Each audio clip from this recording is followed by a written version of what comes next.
শিবরাত্রি, তাই না বাবা? মহা মহা শিবরাত্রি। এই যে শিবরাত্রির দিন, এই শিবরাত্রির দিনে আমরা উপবাস করি, শিবরাত্রি ব্রত পালন করি, ঠিক তো? কেন না, শিবরাত্রির দিনে শিব পার্বতীর বিবাহ হয়েছিল, শিবরাত্রির দিনে হরগৌরীর মিলন হয়েছিল। তাই সেদিনটা আমাদের কাছে বড়ই শুভ দিন, মহা মহা আনন্দের দিন। আমাদের এই পৃথিবীতে এত এত বৈষ্ণব আছে, প্রত্যেকটা বৈষ্ণবের মধ্যে বৈষ্ণবের চূড়ামণি, বৈষ্ণবের শিরোমণি, বৈষ্ণবের শ্রেষ্ঠ বৈষ্ণব একজন আছেন। তিনি কে বাবা? শ্রেষ্ঠ বৈষ্ণব আমাদের জগতে একজন আছেন, তিনি কে? ভোলানাথ মহেশ্বর, তাই তো? এবার আপনারা হয়তো ভাবছেন, মা গো কি বলছো তুমি? ভোলানাথ যদি পরম বৈষ্ণবী হবেন, তাহলে তার গলায় মালা নেই কেন? আছে।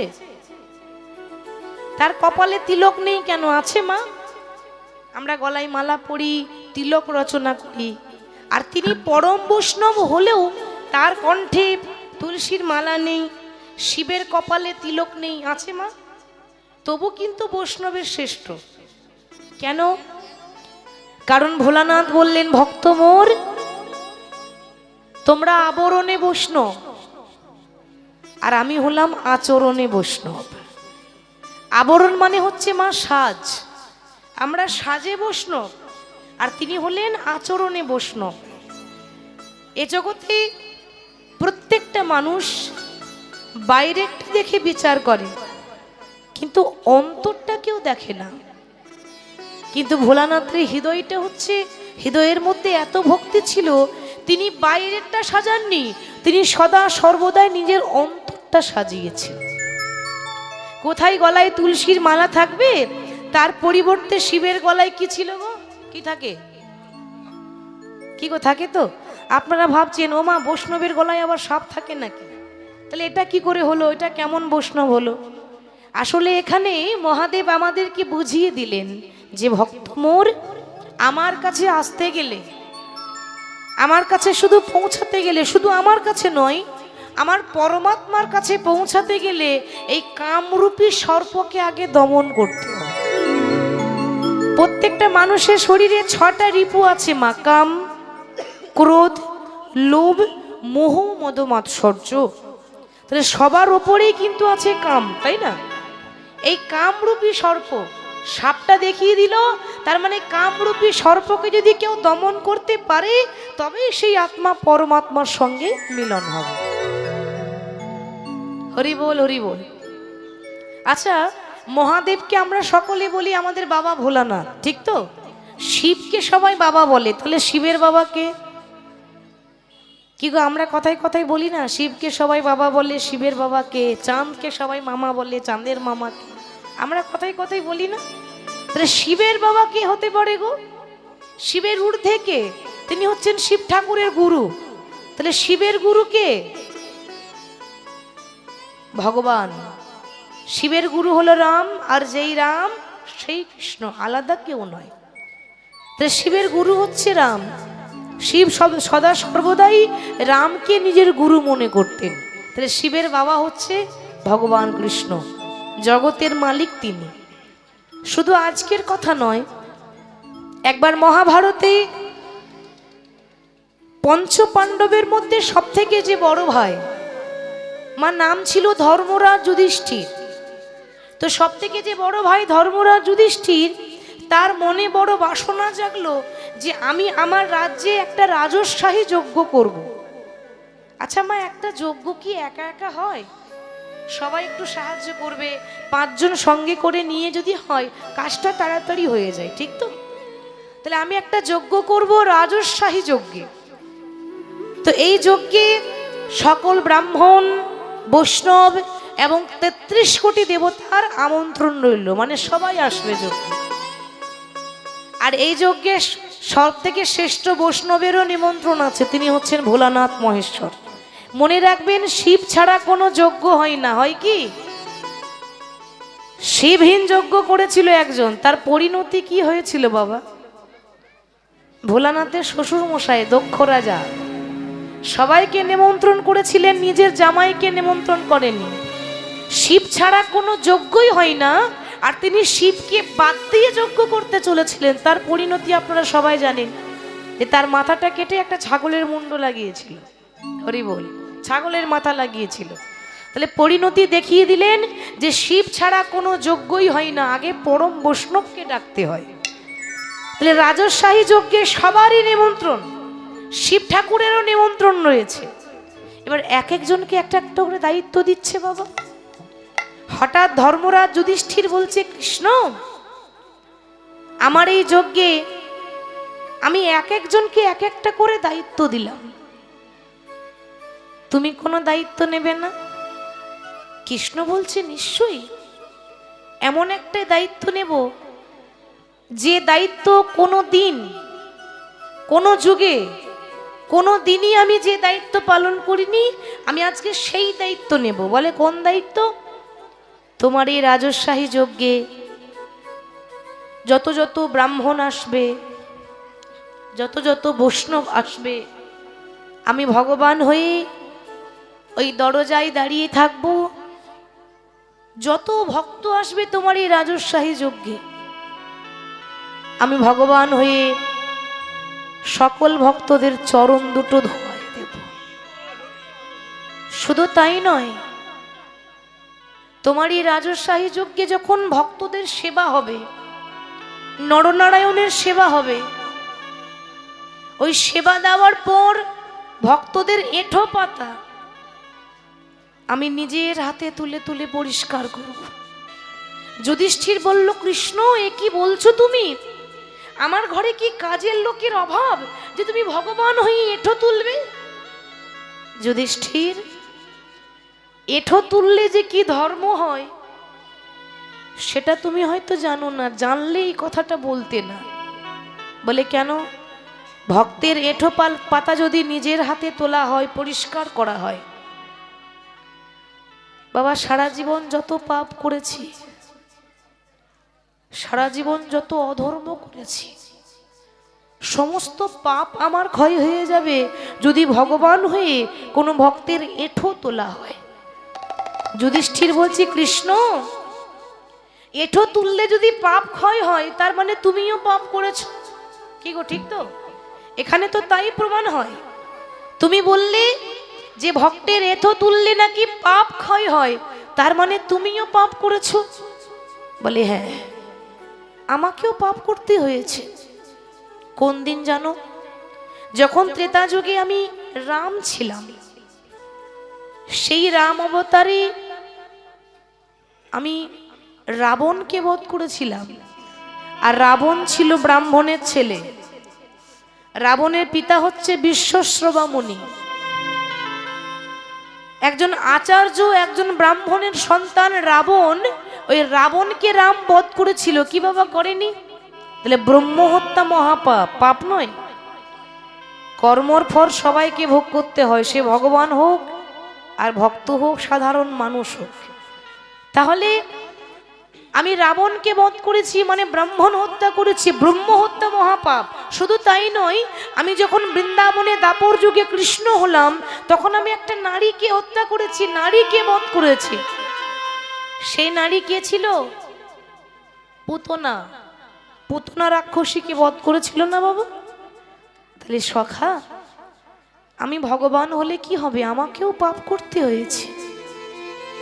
তাই আমি আমার পাপটা ক্ষয় করার জন্য ওই দরজায় দাঁড়িয়ে যত যত বৈষ্ণব আসবে, যত যত ব্রাহ্মণ আসবে, আমি ভগবান হয়ে নিজের হাতে ভক্তদের চরণ দুটো ধোয়াই দেব। এবার সেই যজ্ঞে যখন একে একে ভক্তরা আসছে, বৈষ্ণব আসছে, ব্রাহ্মণ আসছে, ভগবান দরজায় দাঁড়িয়ে আছে। মনে মনে চিন্তা করছি, আহারে এই জগতের ভক্তরা আমার চরণ প্রতিদিন জড়িয়ে ধরে, কিন্তু আমি আমার ভক্তের চরণ কোনোদিন জড়িয়ে ধরতে পাই না। এ জগতের ভক্তরা প্রতিদিন আমার চরণ মন্দিরে গিয়ে ধোয়াইয়ে দেয়, কিন্তু আমি কোনোদিনও আমার ভক্তের চরণ দুটো ধোয়াতে পাই না। আজকেই তো সুযোগ, এখানে একটা নয় দুটো নয়, শত শত বৈষ্ণবের আগমন হয়েছে। আর যদি আমি প্রত্যেকটা ভক্তের চরণ দুটো ধোয়াইয়ে দিতে পারি, আমি ভগবান হলেও আমি মনে করব আমার মানব জননটা ধন্য হয়ে গেল। তাই জড়জাই দাঁড়িয়ে ভগবান হয়ে ভক্তের চরণ দুটো ধোয়াইয়ে দিচ্ছে। আর যেই না ভগবান ভক্তের চরণ দুটো ধোয়াইয়ে দিচ্ছে, আস্তে আস্তে আস্তে আস্তে যখন সবাই এগিয়ে আসছে, সবার পেছনে আসছে ভোলানাথ মহেশ্বর মা পার্বতীকে নিয়ে। যেই না ভোলানাথ দেখলেন যে কি, যিনি সৃষ্টি স্থিতি লয় প্রলয়ের মালিক, যিনি বিশ্ব ব্রহ্মাণ্ডের মাতা পিতা, যার ইশারা ছাড়া গাছের পাতা পর্যন্ত নড়ে না, সেই জগতের মালিক হয়ে আমাদের মতো সাধারণ মানুষের চরণ দুটো ধোয়াইয়ে দিচ্ছে। বাবা, আজকে যিনি চরণ ধোয়াইয়ে দিচ্ছেন তিনি অন্য কেউ নন, তিনি আমার গুরু। আমি যদি এগিয়ে যাই, আমার গুরু হয়ে যদি আমার চরণ ধোয়াইয়ে দেয়, শিষ্যের চরণ ধোয়াইয়ে দেয়, বাবা অপরাধ হবে না?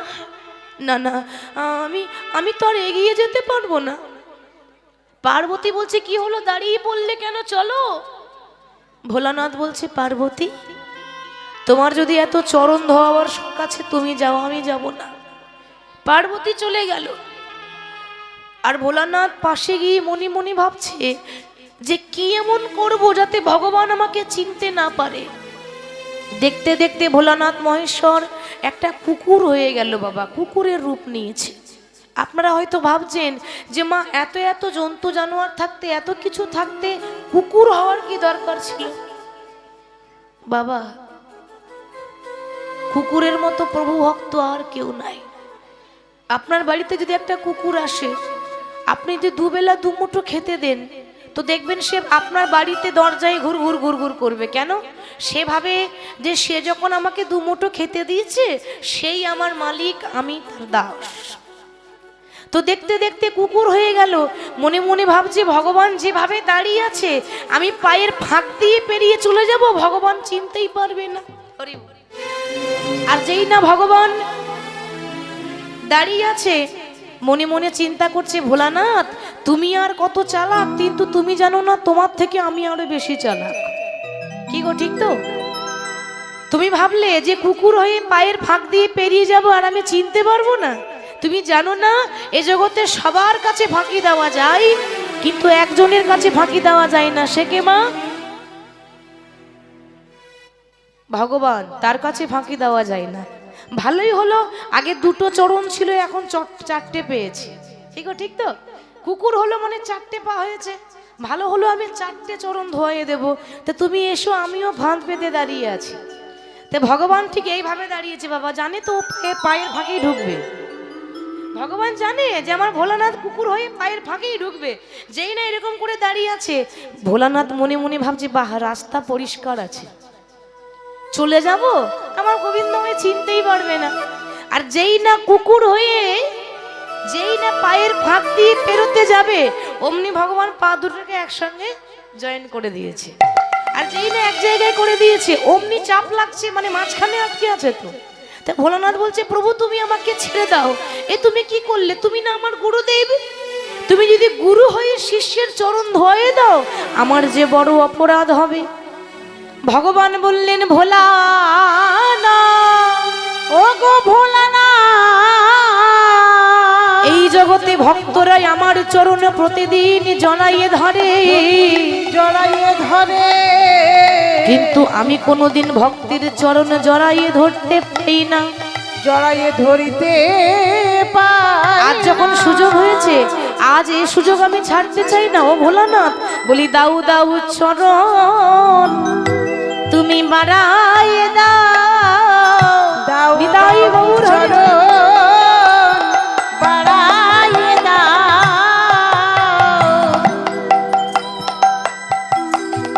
ও গো ভোলানাথ,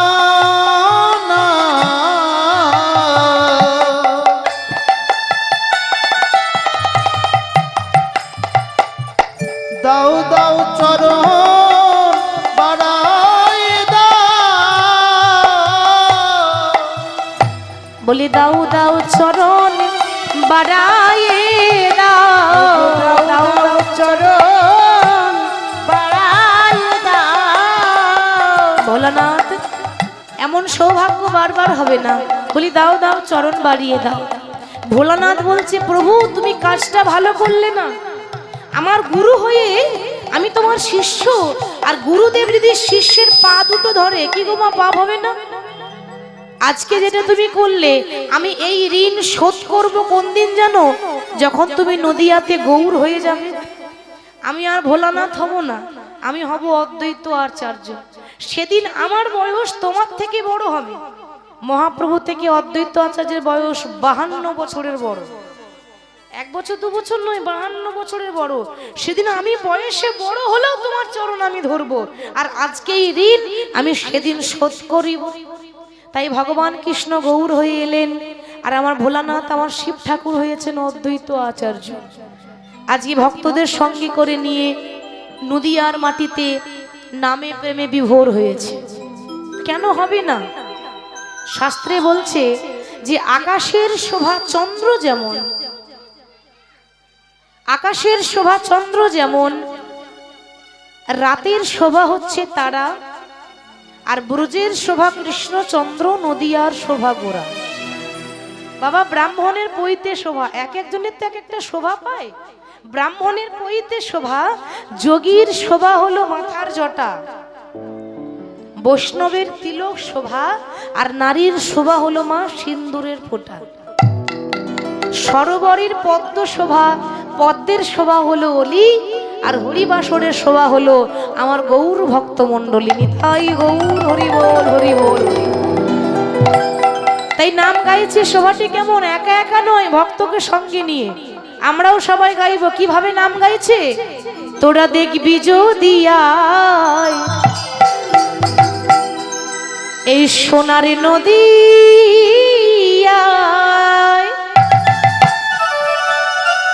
আচ্ছা আমার লক্ষ্মী মায়েদের বলছি, একটু উলুধ্বনি দেওয়া যাবে? বাহ, খুব সুন্দর হয়েছে। আরে ওই জন্য তো এত ভালো লাগে, একেবারে লক্ষ্মী মা আমার না বলতে রেডি হয়ে থাকে। এরকম না হলে ভালো লাগে? বেশ, এবার শুধু উলুধ্বনি দিলে হবে না, হাত তুলতে হবে। সবাই বাহু তুলে আমার সঙ্গে গাইবেন। কেমন? তোরা দেখবি যদি আয় সোনার নদী আয়, সচি মায়ের দুলালিয়া নেচে নেচে যায়। তোরা দেখবি যদি আই সোনার নদী আই, সচি মাতার দুলালিয়া নেচে নেচে তোরা যায়। দেখবি যদি আয় সোনার নদী আয়, সচি মায়ের দুলালিয়া নেচে নেচে যায়। তোরা দেখবি যদি আয় সোনার নদী আয়, সচ্চি মায়ের দোলালিয়া নেচে নেচে যায়।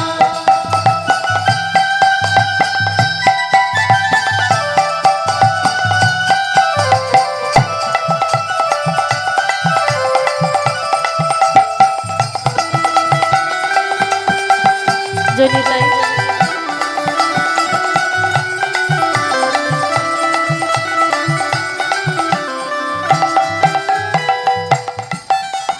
সচি মায়ের দুলালিয়া নদী আর শ্রী গোরা,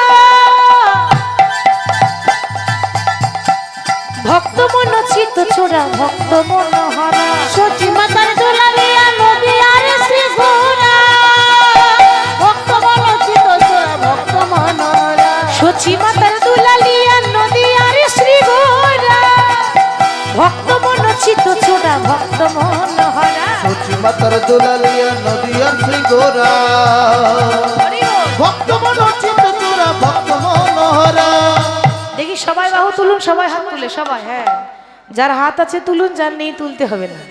আছে, সবারই আছে। বেশ, তোরা দেখবি যদি আয় সোনার নদী আয়, সচি মায়ের দুলালিয়া নেচে নেচে যায়। তোরা দেখবি যদি আই সোনার নদী আই, সচি মাতার দুলালিয়া নেচে নেচে তোরা যায়। দেখবি যদি আয় সোনার নদী আয়, সচ্চি মাতার দোলালিয়া নেচে নেচে যায়।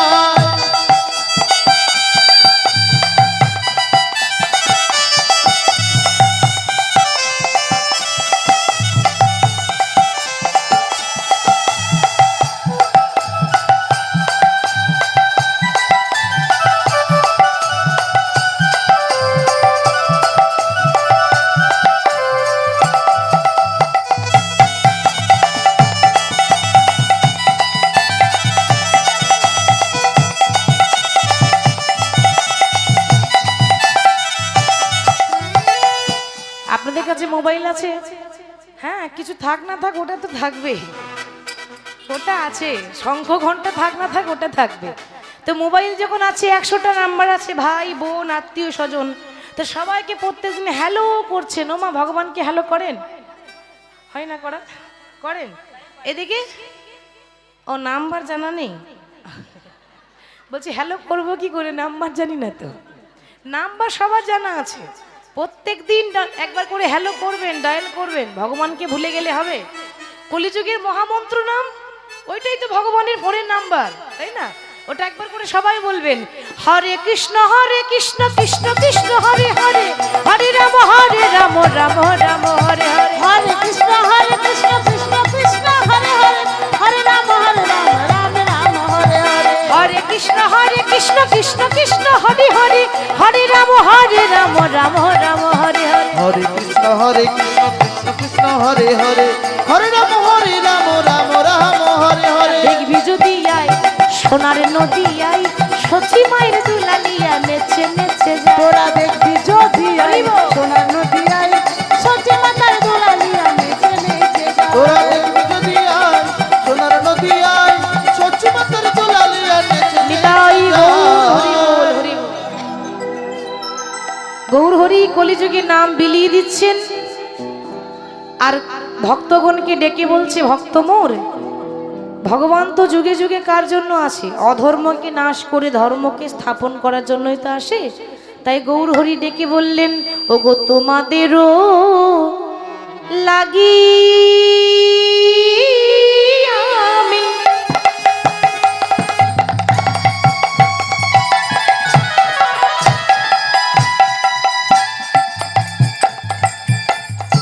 আমি হলাম অবতার, তোমাদেরও লাগি আমি,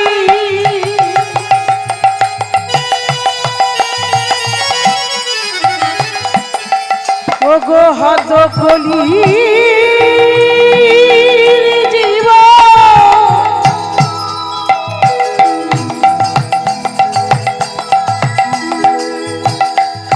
তোমাদের লাগি আমার এহেন অবতার। তোমাদেরও লাগি আমি, হরি বল। আমি হলাম অবতার। ওগো আমি ছাড়া তোমাদের কে আছে আবার? বলো আমি ছাড়া তোমাদেরও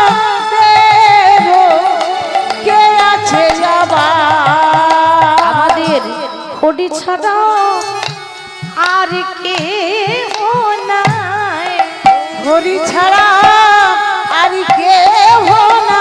আমাদের হরি ছাড়া আর কে আমাদের হরি ছাড়া আর কেহ না। সদাই হরি হরি হরি বলো, হরি ছাড়া আর কে হরি হরি হরি বলো। একবারে প্রেমানন্দে বাহু তুলে মুখে হরি হরি হরি বলো, প্রেমানন্দে বাহু তুলে। মুখে হরি হরি হরি বলো। প্রেমানন্দে বাহু তুলে। তোমাদের হরি ছাড়া আর গতি নাই।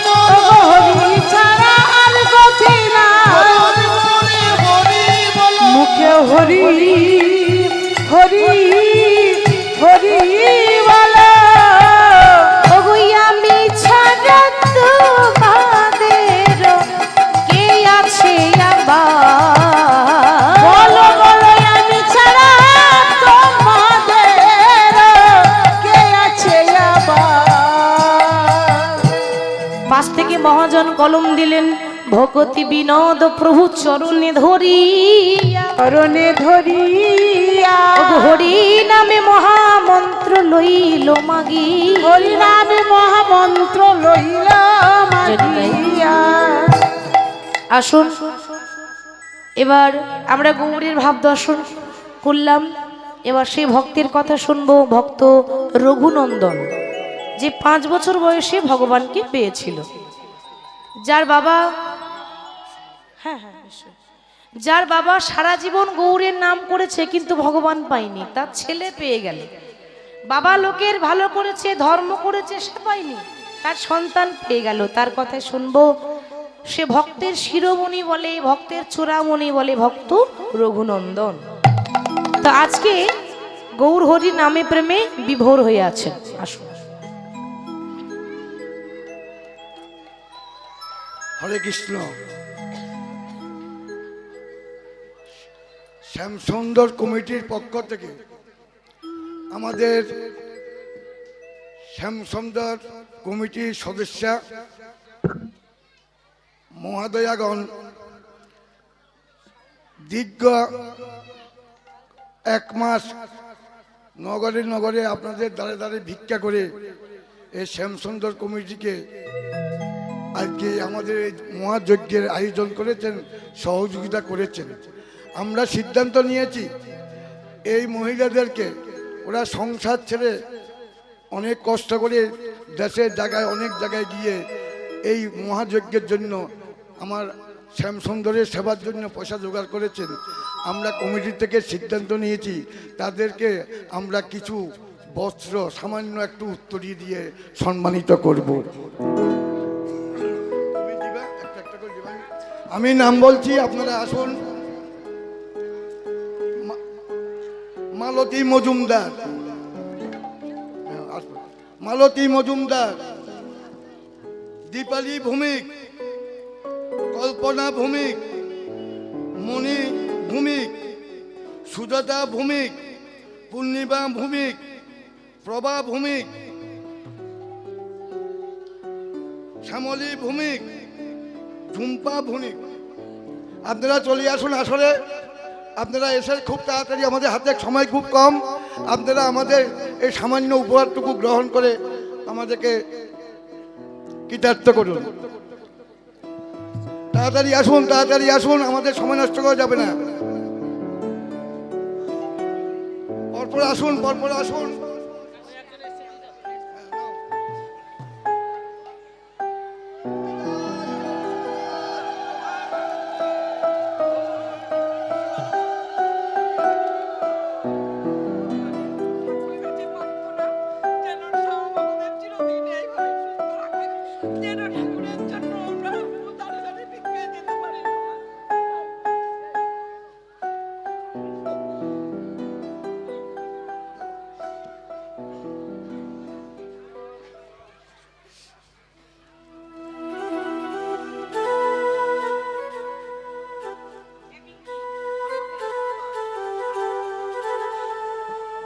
আপনারা সকল ভক্তবৃন্দ ওনাদেরকে আশীর্বাদ করবেন যাতে আগামী দিনে ওরা এই কৃষ্ণ সেবার জন্য আপনাদের দ্বারে দ্বারে গিয়ে ভিক্ষা করতে পারে।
গৌর হরি যখন নামে প্রেমে বিভোর, ঠিক সেই সময় বাবা বর্ধমান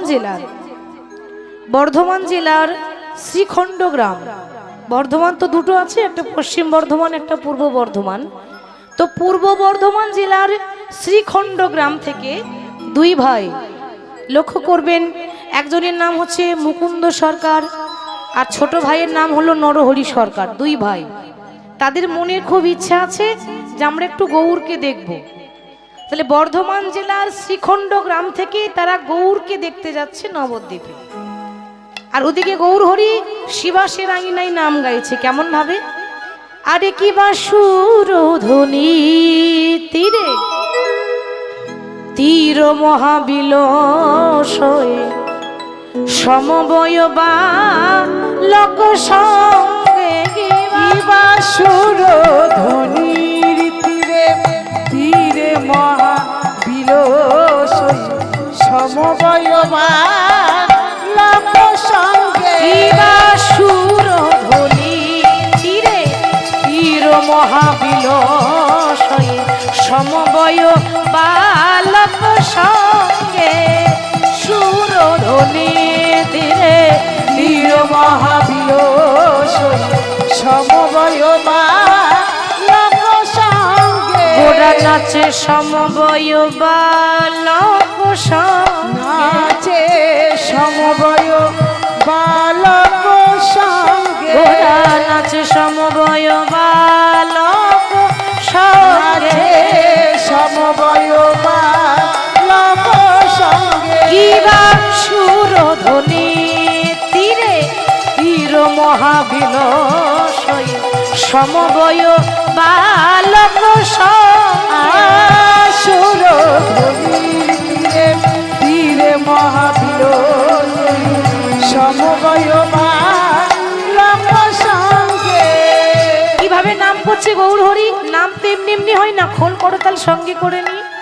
তাহলে আজকেও শোভা কেমন, করতালে তালে ধো নিত্য হরি হরি ধ্বনি, করতাল তালে ধ্বনিত হরি হরি ধ্বনি করতালে তালি ধো নিত্য হরি হরি ধ্বনি, করতাল তালে ধ্বনিত হরি হরি ধ্বনি দেখো ওই তো আমার গোড়াই নাচে, দেখো ওই তো আমার গোড়াই নাচে ওই তো আমার গোড়ায় নাচে নাচে হরি হরি হরি বলে, ওই তো আমার গোড়াই নাচে হরি হরি বলে দেখো ওই তো আমার গোড়াই নাচে হরি হরি বলে দুটি হেমদণ্ড বাহু তোলে হরি হরি বলে দুটি হেমদণ্ড বাহু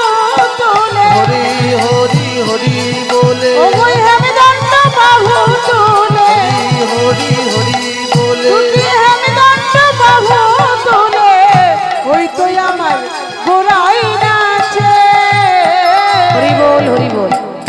আস্তে মায়ের একটু লক্ষ্য করবেন, গৌর হরি ভক্তগণকে সঙ্গে করে নিয়ে যখন লম্পে ঝম্পে নাম করছেন, তখন যে দুই ভাই এসেছে কি বললাম, বড় ভাইয়ের নাম হলো মুকুন্দ সরকার আর ছোট ভাইয়ের নাম হলো নরহরি সরকার। তো বড় ভাই বলছি, ভাই দেখতে পাচ্ছিস, দেখ হরি হরি বলে হেমদণ্ড বাহু তুলে ওই তোই আমার গোড়াই নাচে। ছোট ভাই তখন বলছে দাদা তুমি যা দেখছো আমি কিন্তু তা দেখছি না। সে কি রে, তুই আবার অন্য কিছু দেখতে পেলি নাকি?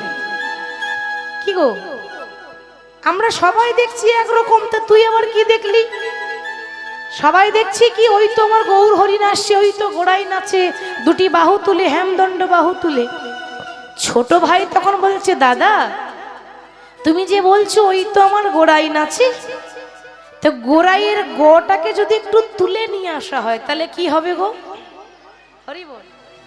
গোড়াইয়ের গোটাকে যদি একটু তুলে নিয়ে আসা হয়, ওই তো গো রাই নাচে, ওই তো রাই গৌর হরি, রাই নাচে, ওই তো গো, রাই নাচে, ওই তো গো রাই নাচে, তার অন্তরেতে শ্যামে নাচে, ওই তো গো রাই নাচে, তার অন্তরেতে সব নাচে, ওই তো গো রাই নাচে।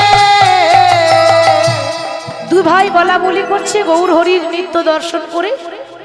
এদিকে গৌর হরি শিবাসের আঙিনায় শিবাসকে ডেকে মহাপ্রভু বলছে শিবাস আমার একটা কাজ করে দেবে? শিবাস বলছে বলো না প্রভু, কি কাজ করতে হবে? না অন্য কিছু না, আমার একটা কাজ করে দাও। আজকে তোমার আঙিনা যেন বৃন্দাবনের মতো পবিত্র হয়ে গেছে। কেন হবে না? যেখানে হয় নাম সংকীর্তন সেটাই তো হয় বৃন্দাবন, ঠিক তো?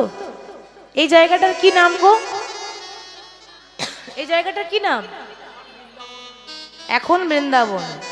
যতক্ষণ নাম চলবে ততক্ষণ জায়গাটার নাম সত্যি বৃন্দাবন। তাহলে তোমার আঙিনা বৃন্দাবনের মতো হয়ে গেছে। তাহলে ভালো করে শোনো, তোমার ঘরের বাইরে দুই ভাই দাঁড়িয়ে আছে।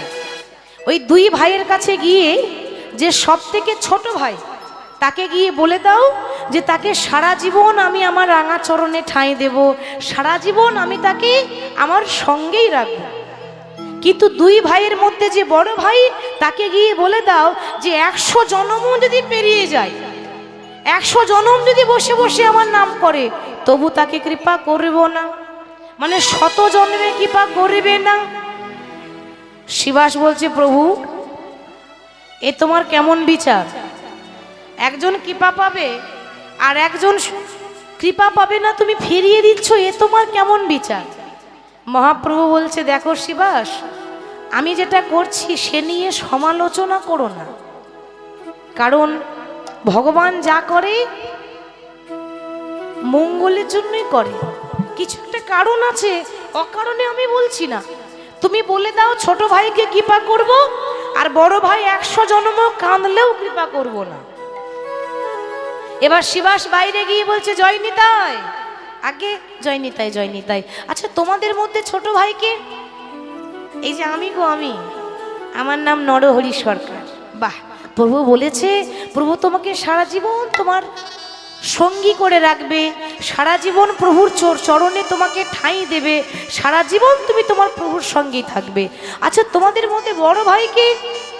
আমি গো, আমি, আমার নাম মুকুন্দ সরকার। ও তুমি মুকুন্দ সরকার? তাহলে ভালো করে শুনে নাও, প্রভু আমাকে বলে পাঠিয়েছে তুমি যদি 100 জন্মেও বসে বসে কাঁদো, 100 জন্মেও কাঁদলেও প্রভু তোমাকে কৃপা করবে না। আর যেই না এমন কথাটা বলেছে, কি গো আমাদেরকে বললে আনন্দ হতো না দুঃখ লাগতো? দুঃখ লাগতো, প্রভু কৃপা করবে না, আমি কি তাহলে এতই অধম? আর যেই না বলেছে 100 জন্মে কৃপা করব না, মুকুন্দ সরকারে আনন্দ ধরে না, ধেই ধেই করে নাচছে জয় গৌর হরি, জয় গৌর হরি, জয় গৌর হরি। কি গো তুমি পাগল নাকি? কি বললাম শুনলে? আমি বললাম প্রভু তোমাকে 100 জন্মে কৃপা করবে না। ওই কথা যদি আমাকে বলতো না, ওই সুরধ্বনিতে গঙ্গাতে ঝাঁপ দিয়ে প্রাণ ত্যাগ করতাম, এতক্ষণ দাঁড়িয়ে থাকতাম না, ঝাঁপ দিয়ে মরতাম। আর তুমি এতক্ষণ ধেই ধেই করে নৃত্য করছো। তখন মুকুন্দ মৃদু হেসে বলছে, মুকুন্দ বলে ওগো শিবা, ওগো শিবা, প্রভু বলেছি আমাকে 100 জন্মে কৃপা করবে না, 100 জন্মে কৃপা করিবে না। তাহলে 100 জন্মে কৃপা নাইবা হলো, 100 জন্মে কৃপা নাইবা হলো, 100 জন্মের কৃপা নাইবা হলো। কিন্তু 101 জনমে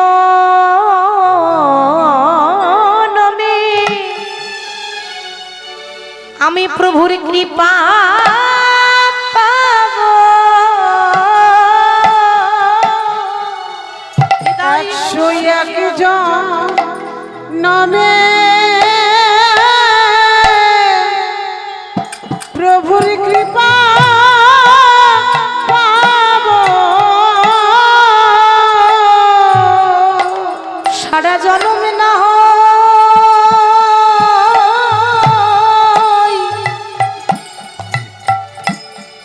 জনম না হয় কেঁদে যাব। 101 জনমে প্রভুর কৃপা পাব। শত জনম না হয় আমি কেঁদে যাব।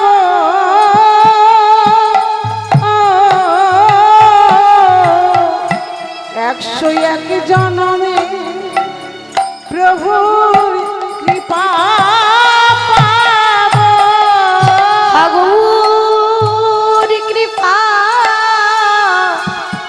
কৃপা করো বলে 101 জনমে আমি কেঁদে যাব। হা গৌর কৃপা, হা গৌর কৃপা, কৃপা করো করো বলে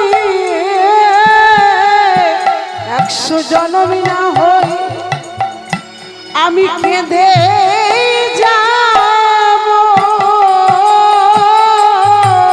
বাবা মুকুন্দ সরকারের ধৈর্য দেখেছেন? আমার গৌরহরি বলেছে 100 জন্মে কৃপা করবে না। 100 জন্ম কৃপা নাই বা হলো, 101 জন্মে তো হবে। যদি 101 জন্মে না হয় 102 জন্মে তো হবে। আরে কোনোদিন না কোনোদিন তো হবে। ততদিনের জন্য আমি অপেক্ষা করে যাব। আর মুকুন্দ সরকারের এই কথা শুনে গৌরহরি আর থাকতে না পেরে ছুটতে ছুটতে এসে মুকুন্দ সরকারকে জড়িয়ে ধরেছে। প্রভু, তুমি না বলেছিলে তুমি আমায় দেখা দেবেন না?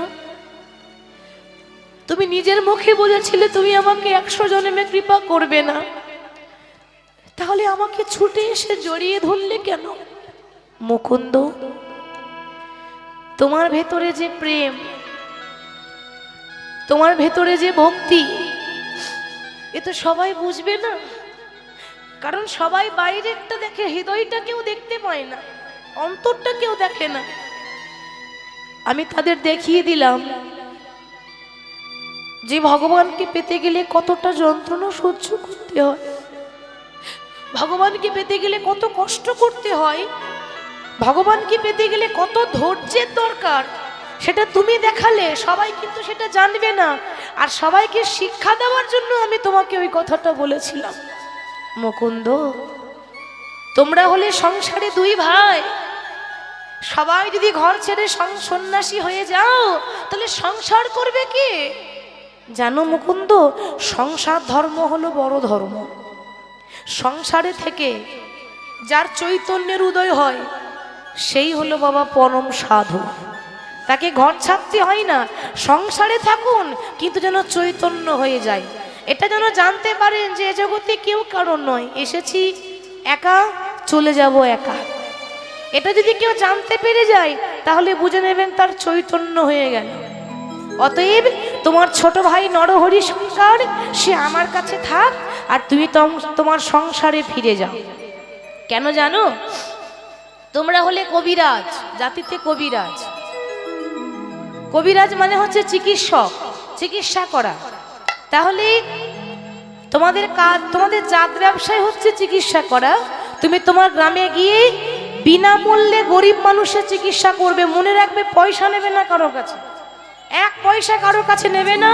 বিনামূল্যে গরিব মানুষের চিকিৎসা করবে, সংসারে থেকে প্রভুর সেবা করবে, আর যতটা পারবে তুমি হরিনাম বিলিয়ে দেবে। তাই আমার আদেশ, ফিরে যাও ফিরে যাও শ্রীখণ্ডে ফিরে যাও ফিরে যাও ফিরে যাও শ্রীখণ্ডে ফিরে যাও ফিরে যাও ফিরে যাও শ্রীখণ্ডে ফিরে যাও ফিরে যাও ফিরে যাও শ্রীখণ্ডে ফিরে যাও ফিরে যাও যাও যাও ফিরে যাও ফিরে যাও যাও যাও ফিরে যাও ফিরে যাও যাও যাও ফিরে যাও ফিরে যাও যাও যাও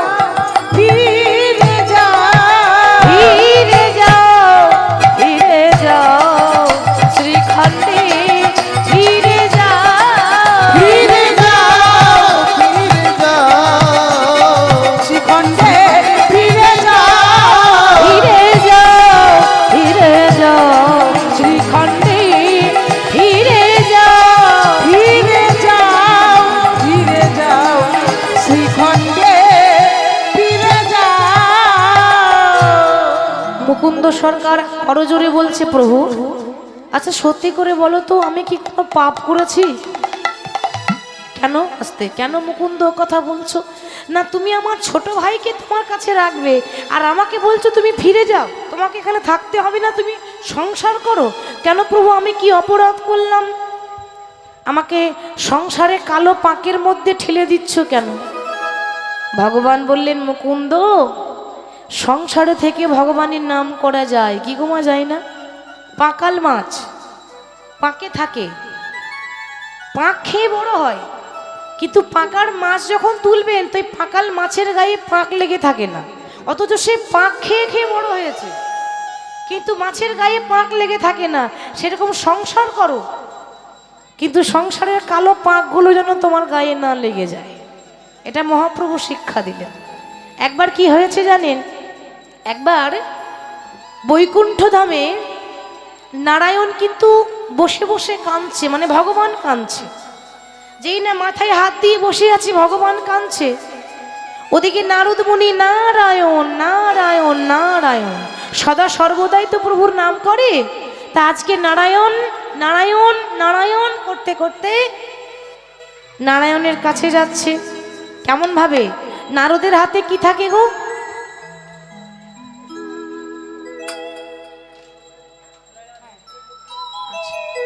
নারদের হাতে থাকে বীণা যন্ত্র, তাই না? সব সময় বীণাই গান গাইতে গাইতে আসছে।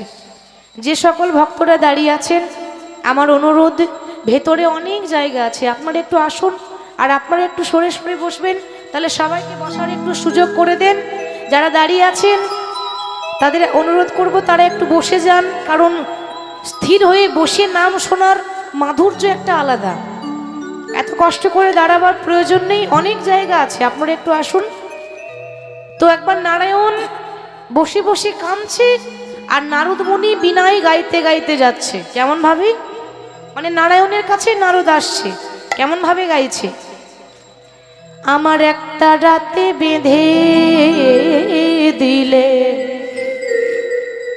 দুতারারি সুর, আমার একটা রাতে বেঁধে দিলে দুতারারি সুর, আমার একটা রাতে বেঁধে দিলে দুতারারি সুর, আমার একই দেহে রাম কৃষ্ণ সুমধুর।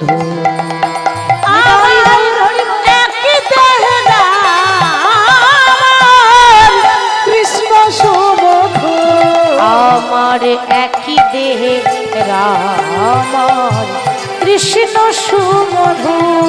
আমার একটি রাম কৃষ্ণ সুমধুর।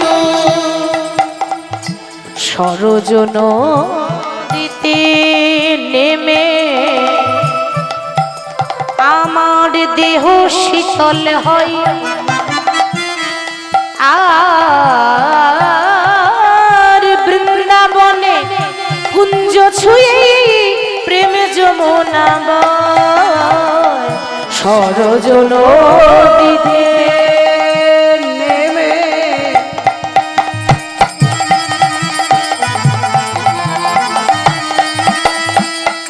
দেহ শীতল হয় বৃন্দাবনে কুঞ্জ ছুঁয়ে প্রেম যমুনা বয়। আহা শান্তি বাড়ি দুটির বুকে ক্লান্তি করে ও শান্তি বাড়ি দুটি বুকে ক্লান্তি করে আমার একই দেহে আমার কৃষ্ণ সুমধু আমার কি দেহরা আমার কৃষ্ণ সুমধুর আমার একই দেহে আমার কৃষ্ণ সুমধু আমার কি দেহরা আমার কৃষ্ণ সুমধু নারায়ণ নারায়ণ নারায়ণ। নারদ মুনি গান গাইতে গাইতে, লক্ষ্য করুন মায়েরা, যেই না নারায়ণের কাছে এসে দাঁড়িয়েছে, এসে দেখছে প্রভু বসে বসে কাঁদছে। তো নারদ বলছে, কি হলো প্রভু, তুমি কাঁদছো কেন? যিনি হচ্ছেন জগতের মালিক, সেই ভগবানের চোখে জল কেন? ভগবান বলছে, নারদ, আসলে আমি আমার ভক্তের জন্য কাঁদছি। ভক্ত কোন সে ভক্ত? রাম শ্যাম যদু মধু সারাদিনেও তোমাকে একবার ডাকে না ডাকে না, তার জন্য কাঁদছো প্রভু? আর আমি যে 24 ঘন্টা নারায়ণ নারায়ণ করি, কই আমার জন্য তো একবার তুমি কাঁদো না? কি গো, কেঁদেছো? আমি যে 24 ঘন্টা নারায়ণ নারায়ণ করি, কই আমার জন্য তো কাঁদো না? নারায়ণ বলছে, নারদ, তোমার জন্য কাঁদবো, আমার একটা কাজ করে দিতে হবে। কি কাজ? এক বাটি তেল দিয়েছে, সর্ষের তেল, একেবারে কানায় কানায় ভর্তি। এই এক বাটি সর্ষের তেল নিয়ে স্বর্গ মত্ত পাতাল এই ত্রিভুবন এই আমার নাম করতে করতে একবার ঘুরে এসো তো। প্রভু নারদ মুনি বলছে, প্রভু এ তো সামান্য কাজ, এক বাটি তেলই তো দেখতে হবে, এই যাবো আর আসবো, তুমি অপেক্ষা করো। এক বাটি সর্ষের তেল কানায় কানায় ভর্তি, একেবারে ত্রিভুবন ঘুরে এসেছে বাবা। ঘুরে এসে বলছে, ও প্রভু দেখো, তেল কিন্তু এক ফোঁটা পড়েনি, তেল কিন্তু এক ফোঁটা পড়েনি, আমি সুন্দর করে সুরক্ষায় এনেছি। আচ্ছা নারদ, তো ওই তেলের বাটিটা নিয়ে ঘুরতে ঘুরতে আমার নামটা কভার করেছিলে তুমি? এই যা, তুমি যা তেলের দায়িত্ব দিয়েছো, আমি তেল দেখবো না তোমার নাম করব? আরে তেলের খেয়াল রাখতে রাখতে তোমার নাম করতে ভুলে গেছি। দেখলে নারদ, দেখলে তো, এক বাটি তেলের খেয়াল রাখতে গিয়ে আমার নাম করতে ভুলে গেলে।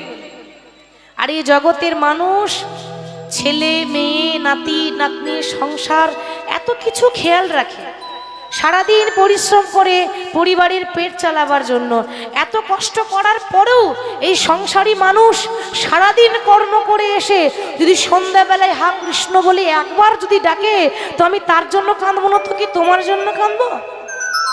নারদ, আমাকে সারাদিন ডাকতে হয় না, 1000 বার বলতে হয় না, শুধু একবার যদি মন দিয়ে প্রাণ ভরে কৃষ্ণ বলে কেউ ডাকে, আমি তাতেই সন্তুষ্ট হই। এই নয় যে কাজকর্ম ছেড়ে দিয়ে শুধু হরি হরি করো, এটা ভগবান বলেনি। কর্মই ধর্ম, আগে কর্ম করুন, কর্ম করুন, আর একদিকে প্রভুর নাম করুন, হরি বল। তাহলে অতএব মুকুন্দ, তুমি তোমার সংসারে ফিরে যাও, কারণ সংসারে সব থেকে বেশি দায়িত্ব বড় ভাইয়ের ওপর থাকে, তাই না? ছোট ভাই যদি ভুল করে আমরা কি বলি? আরে ও তো ছোট, ও তো ভুল করতে পারে, তুমি তো বড়, তোমার জ্ঞান ছিল না, কি গো বলে তো?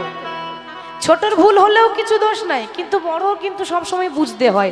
তুমি বড় ভাই, তুমি ঘরে যাও, আর তোমার ছোট ভাই আমার কাছে থাক। আচ্ছা প্রভু, কি করব ফিরে গিয়ে? কি করবে জানো? সংসার করবে, গোপীনাথের সেবা দেবে, আর বিনামূল্যে গরিব মানুষের চিকিৎসা করবে। তুমি ফিরে যাও, জীবের দ্বারে দ্বারে গিয়া জীবের চরণে ধরিয়া, দাঁড়ে দাঁড়ে গিয়া জীবের চরণে ধরিয়া, দ্বারে দ্বারে গিয়া চরণে ধরিয়া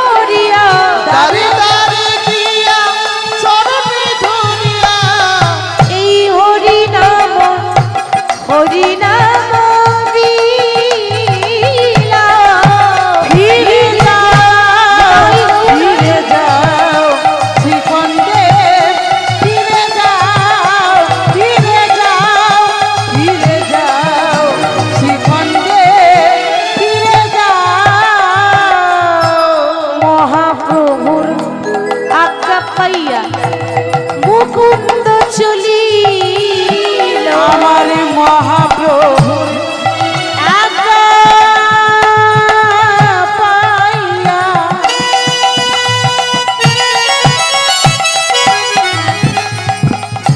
মুকুন্দ চলিল আমার মহাপ্রভুর আজ্ঞা পাইয়া এ সাউন্ডটা বাড়ান একটু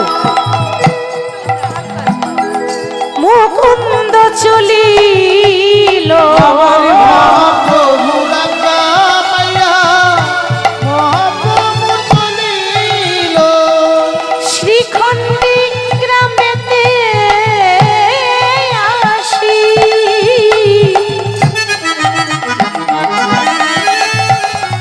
আয়ুপনিত হল শ্রীখণ্ড গ্রামেতে আসি হরি বল উপনীত হইয়া বলে বলো হরি না বলে বলে হরি নাম। বলো হরি না তোমরা বলো হরি নাম। মহাপ্রভু আজ্ঞা পাইয়া শ্রীখণ্ড চলিল মানে নবদ্বীপে গৌর হরির আদেশ পেয়ে বর্ধমান জেলা শ্রীখণ্ড গ্রামে ফিরে এসেছে। ফিরে এসে সবাইকে বলছে ওগো প্রেমানন্দে মেতে হরি বলো হরি নামের বন্যা যে এলো প্রেমানন্দে মেতে হরি বলো হরি নামের বন্যা আছে এলো। প্রেমানন্দে মেতে হরি বলো হরি নামের বন্যা যে এলো। এমন বন্যা দেখি নাই শুকনো যে তলা বন্যা দেখি নাই অত শুকনো তেতলা। এমন বন্যা দেখি নাই দেখেছেন এমন বন্যা দেখেছেন বন্যা যখন হয় তখন কি হয় ঘর বাড়ি ডুবে যায় মানুষের প্রাণ যায় কি গো যাই তো সব হাসি নিয়ে চলে যায় কিন্তু বাবা এটা আবার এমন বন্যা সবাই ডুবে গেল কিন্তু কারো ক্ষতি হলো না সবাই ডুবে গেল কারো ক্ষতি হলো না একে বলে হরি নামের প্রেমের বন্যা হরি বল হরি বল এমন বন্যা দেখি নাই শুকনো যে তলা এমন বন্যা দেখি নাই মানুষ শুকনোতে তোলা। ডুবলো মোদের পুরুষ নারী জাতের বিচার নাই এমন বন্যা দেখি নাই এত শুকনো তেতলায় ডুবলো নদের পুরুষ না। উলুধ্বনি গাই ওর হরি বল প্রেমানন্দে একবার হরি বলো হরি নামের বন্যা যে এলো। প্রেমানন্দে মেতে হরি বলো হরি নামের বন্যা আছে এলো। প্রেমানন্দে মেতে হরি বলো হরি নামের বন্যা যে এলো। গ্রামে ফিরে এসেছে এবার আস্তে আস্তে মহাপ্রভু আদেশ মতো সংসারও করছে হরিনাম প্রচারও করছে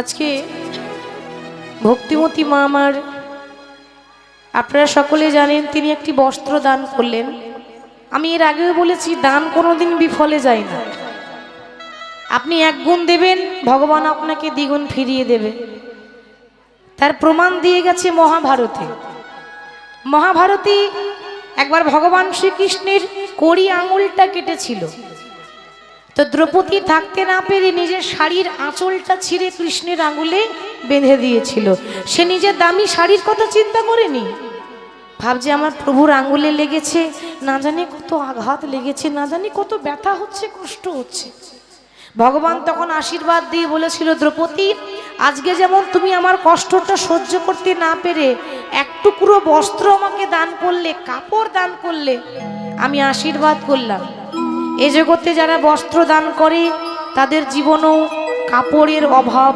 হবে না যারা কাপড় দেয় বস্ত্র দেয় যে কোনো শুভ জিনিসে যদি বস্ত্র দান করা হয় তাদের বস্ত্রের অভাব হবে না কাপড়ের অভাব হবে না তো দ্রৌপদীর জীবনেও কি কাপড়ের অভাব হয়েছিল মনে করে দেখুন সেদিনের কথা যখন বস্ত্র হরণ হয়েছিল দুঃশাসন একদিকে বস্ত্র ধরে টানছে আর একদিকে বস্ত্রের যোগান দিচ্ছেন আমার দয়াময় কি গো দেয়নি ভগবান কারোর ঋণী হয়ে থাকে না, দেখেছেন? থাকে, ওই জন্য দান করতে হয়। এই যে হরিবাসরের কমিটির যে সকল বাবারা আছেন, যে সকল কমিটির সদস্যা আছেন, এত কষ্ট করে দাঁড়ে দাঁড়ে ভিক্ষা করে এই নামের আয়োজন করেছে বাবা। একটা হরিবাসর চালানো বড় কঠিন। কেন? এত খরচ, এগুলো তারা সে কষ্ট করে আপনাদের দাঁড়ে দাঁড়িয়ে গিয়ে ভিক্ষা করে এনেছে।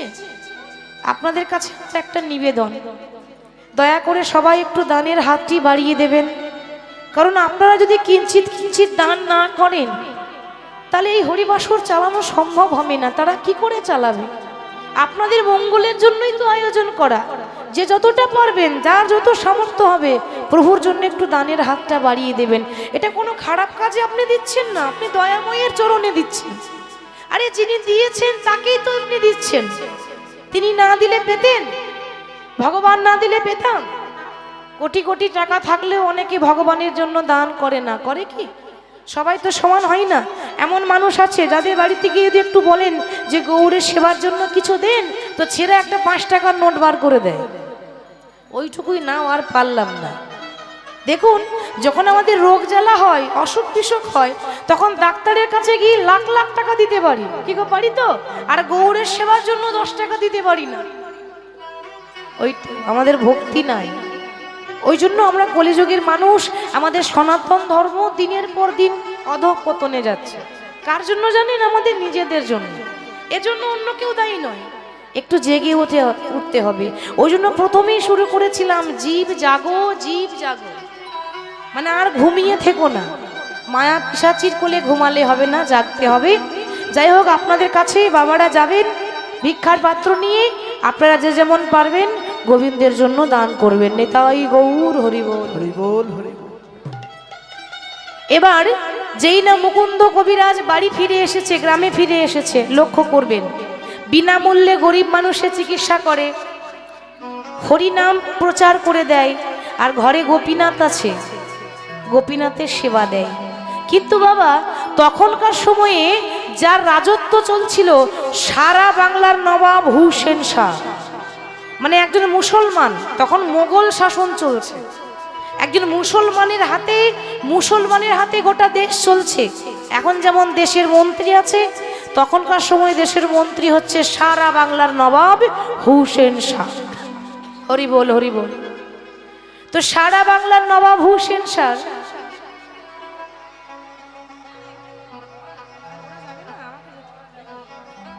আচ্ছা ঠিক আছে, তাহলে যার দান করার ইচ্ছা থাকবে একে একে দান করবেন।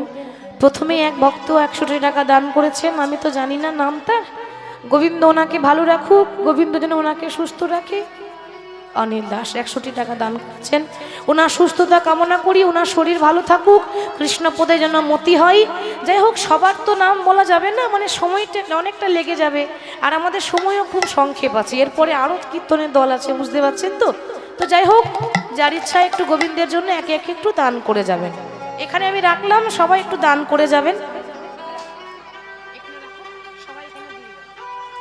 এখানে সামনে পাত্র দেওয়া হয়েছে, দান পাত্র, সবাই একে একে এসে দান করে যাবে।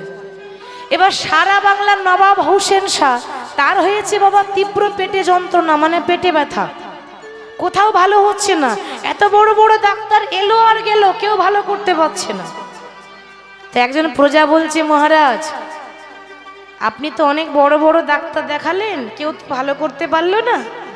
তা আমি বলি কি, একটা ডাক্তার আছে, সে বেশ বড় সড়ো ডাক্তার নয়, একটা গ্রাম বাংলার মানুষ, ছোটখাটো ডাক্তার, তো সে কিন্তু আপনার রোগের চিকিৎসা করতে পারে।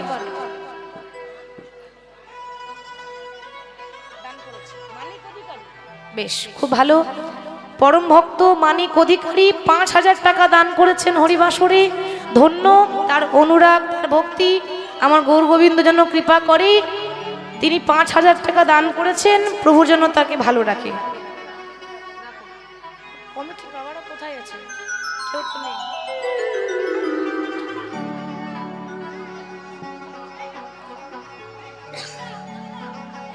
নিতাই গৌর হরিবোল হরিবোল হরিবোল হরিবোল হরিবোল। এবার একজন প্রজা বলছে, মহারাজ আপনি তো বড় বড় ডাক্তার দেখালেন, একটা কবিরাজ আছে সে ভালো করবে, কিন্তু বাবা তার একটা শর্ত আছে। কি শর্ত? না, সে কোনো রাজা জমিদারের চিকিৎসা করে না, তার কাছে যেতে গেলে আপনাকে ভিখারি সেজে যেতে হবে। ওই জন্য বলে চিরদিন কাহারও সমান নাহি যায়। সারা বাংলার নবাব হুসেন শাহ সে কিনে একটা রাজা একটা ছেঁড়া পাঞ্জাবি পরে ভিখারি সেজেছে, আর মাথায় একটা টুপি, ওই তাদের মাথায় একটা টুপি থাকে না মুসলমানদের মাথায়, ওই টুপিটা নিয়েছে, একটা ছেঁড়া পাঞ্জাবি পরেছে, দিয়ে ওই শ্রীখণ্ড গ্রামে ঢুকেছে। গিয়ে বলছে, কি গো, বলছিলাম এখানে ওই মুকুন্দ সরকারের বাড়ি কোনটা? মুকুন্দ সরকার, তারা ছিল সরকার জাতিতে, সরকার মানে তাদের জাত ব্যবসা কবিরাজি চিকিৎসা করা। তো মুকুন্দ সরকারের বাড়ি কোনটা? আগে মুকুন্দ সরকার, হ্যাঁ ওই যে কীর্তন হয় না, কীর্তন বলতে পারছে না। ও তাই বলুন, কীর্তন তাই বলুন। বলে হ্যাঁ হ্যাঁ, তার বাড়ি কোনটা? সোজা চলে যান, সোজা চলে গিয়ে যে বাড়িতে খোল করতালে ধ্বনি শুনতে পাবেন, ওইটাই হলো মুকুন্দ কবিরাজের বাড়ি। এবার গিয়ে দেখছে বাবা কত বড় লাইন। হ্যাঁ গো, লাইন হবে না, ফ্রি চিকিৎসা হচ্ছে। যদি কেউ জানতে পারে আপনাদের এই সোমরা বাজারে ফ্রি চিকিৎসা হচ্ছে, তাহলে ভাবুন তো কত লাইন হবে। হ্যাঁ, হরি বল।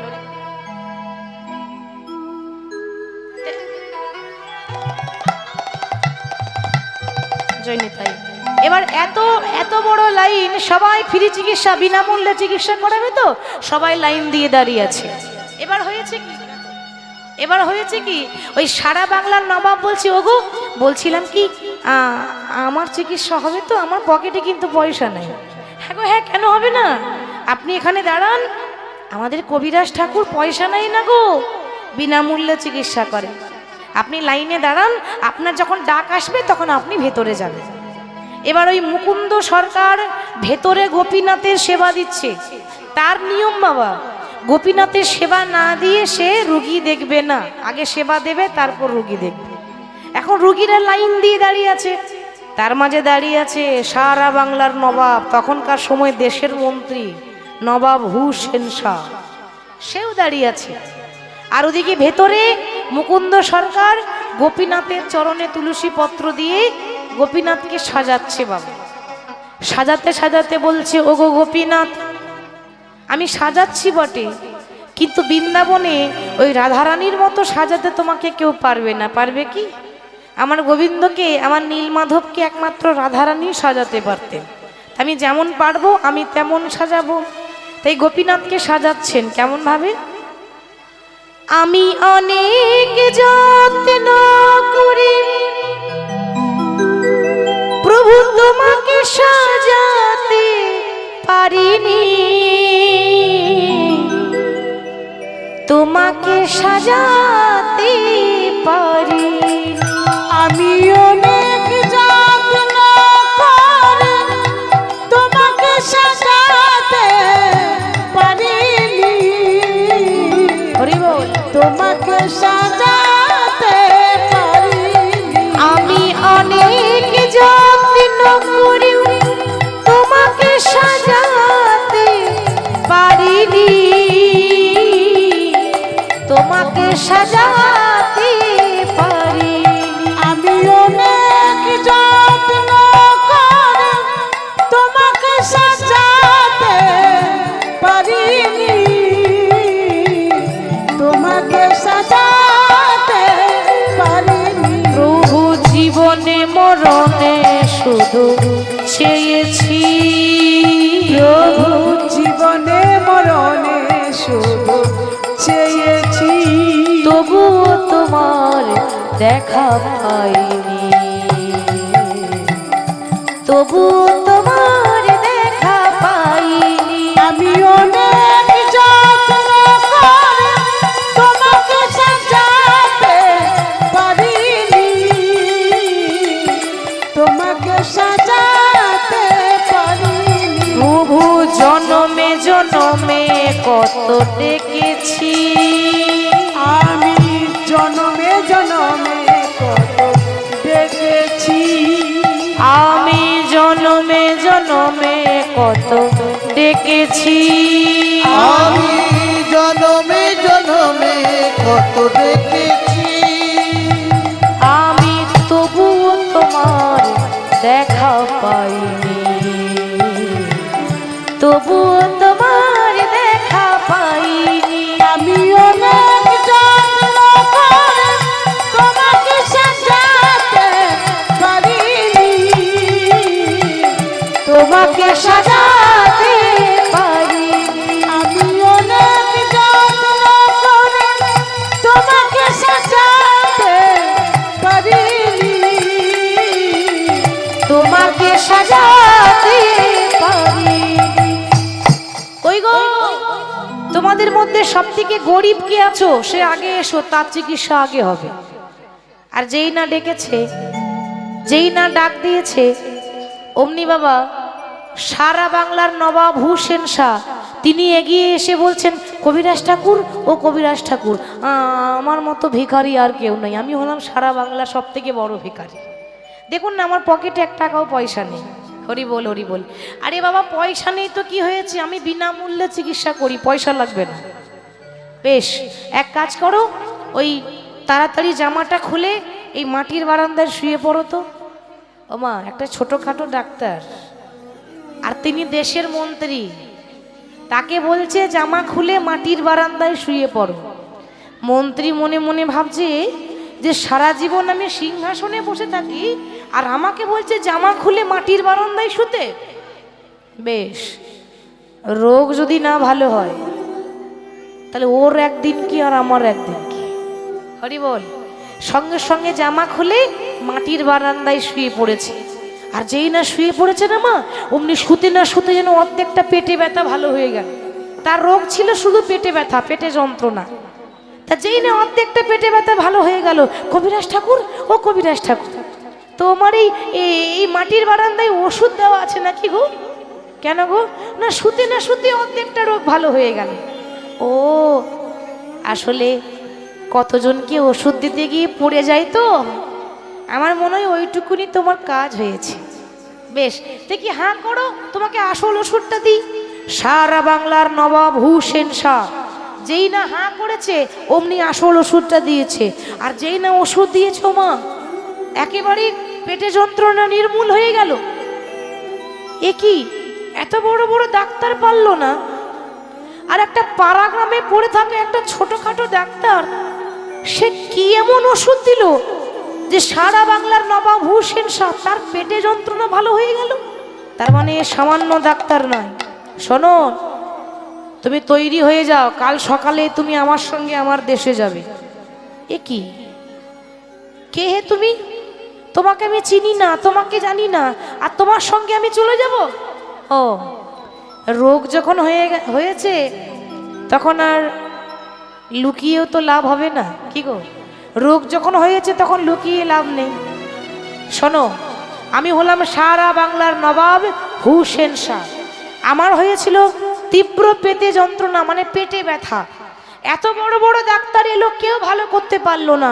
আর তোমার আবার নিয়ম আছে, তুমি আবার কোনো রাজা জমিদারের চিকিৎসা করো না। তোমার নিয়ম বিনামূল্যে গরিব মানুষের চিকিৎসা করব। কি আর করব, রোগে তাই আমাকে গরিব সেজে ভিখারি সেজে এখানে আসতে হলো। আমি ভিখারি নই, আমি হলাম দেশের মন্ত্রী। তুমি তৈরি হয়ে যাও, কাল সকালেই আমি তোমাকে এইখান থেকে নিয়ে যাব শহরে। এ তো পাড়া গ্রাম, এখানে পড়ে থেকে লাভ নেই, আমি তোমাকে শহরে নিয়ে যাব। আর যেই না এমন কথা বলেছে না মা, মুকুন্দ সরকার চিন্তায় পড়ে গেল। কেন? কারণ মহাপ্রভু বলেছিল বিনামূল্যে গরিবের চিকিৎসা করো। তাহলে কি হবে? যেই না চিন্তায় পড়ে গেল, মহাপ্রভু রাত্রিবেলায় স্বপ্ন দিচ্ছে, মুকুন্দ তুমি তো ডাক্তার, আর একটা ডাক্তারের ধর্ম হচ্ছে সবাইকে সমান রূপে চিকিৎসা করা, সে জমিদারি হোক আর রাস্তার ভিখারি হোক। কি গো, ঠিক তো? চিকিৎসা কিন্তু সবার সমান হবে, কিন্তু এটা হয় বাবা? হয় কি? বাস্তব কথা, সত্যি কথা, হয় না। কেন? আগে টাকা দিতে হবে, তারপর চিকিৎসা হবে। হরি বল। কিন্তু টাকার অভাবে অনেক অনেক রোগী মারাও যায়, চিকিৎসা হয় না। কিচ্ছু করার নাই, আগে টাকা দাও তবে চিকিৎসা হবে। কিন্তু উচিত একটা ডাক্তারের যে সবাইকে সমান রূপে দেখা। ডাক্তার যাকে আমরা বলি ভগবান, ভগবানের আরেক রূপ, তিনি আমাদেরকে জীবন দান করেন। এমন কোনো রোগ নেই যে ডাক্তার ভালো করতে পারে না, ওই জন্য তাদেরকে আমরা ভগবানের মতো পুজো করি। যাই হোক, তুমি নবাবের সঙ্গে যাও, দেখবে সময় হলে ঠিক ফিরে আসবে। সকালবেলায় ঘুম থেকে ওঠে তৈরি হয়ে গেছে, মনে মনে ভাবছে যে আমি আমার নবাবের রাজ্যে যাব বটে, কিন্তু আমি আমার গৌরকে ছাড়বো না, আমি আমার গোপীনাথকে ছাড়বো না। তাই সঙ্গে করে গোপীনাথকে নিয়ে যাচ্ছে। গোপীনাথকে সঙ্গে করে যেই না নিয়ে যাচ্ছে, সারা বাংলার নবাব হুসেন শাহ তার সঙ্গে যাচ্ছে। যেতে যেতে বলছে, নবাব আমি আপনার সঙ্গে আপনার রাজ্যে যাব, কিন্তু আমার একটা শর্ত আছে। কি শর্ত? না যাব বটে, কিন্তু আমি আপনার বাড়িতে থাকতে পারবো না। আমি আপনার বাড়িতে ওই রাজমহলে থাকতেও পারবো না, আর আমি আপনার রাজমহলে সেবা নিতে পারবো না। কিছু মনে করবেন না, এটা আমার ইচ্ছা। কারণটা বুঝতেই পারছেন সবাই, কি কারণে বলছে। তো সারা বাংলার নবাব হুসেন শাহ বলছে, বেশ তাই হবে, আমার তাতে আপত্তি নাই, কিন্তু তুমি আমার বাড়িতে থাকবে না তো থাকবে কোথায়? নবাব, আমাকে একটা তালপাতা ঝুপড়ি ঘর করে দেবেন। কি বলছো মুকুন্দ? তোমার জায়গায় অন্য কেউ যদি মন্ত্রী দেখা পেত, কি বলতো? আমার দুতলা বাড়িটা 4 তলা করে দেন, কি গো বলতো তো? আর তুমি আমাকে সামনাসামনি পেয়েছো, আমি দেশের মন্ত্রী, আর আমাকে বলছো তুমি ঝুপড়ি ঘর দাও? তুমি কি পাগল হয়ে গেলে নাকি? তখন মুকুন্দ সরকার বলছে, নবাব আসলে আমি ঝুপড়ি ঘর কেন চাইলাম জানেন? যত আনন্দে থাকবো তত আমি ভগবানের কথা ভুলে যাব। ঠিক বলছে তো বাবা? যত সুখ বেশি হবে, যত আনন্দ হবে, যত টাকা পয়সা বেশি হবে, ততই আমি ভগবানের কথা ভুলে যাব। আর যত কষ্টতে থাকবো, যত যন্ত্রণা পাবো, যত দুঃখ পাবো, তত প্রতি পদে পদে তিলে তিলে শ্রীহরির কথা মনে পড়বে। কারণ আমরা ভগবানকে আনন্দের সময় ডাকি না, কখন ডাকি?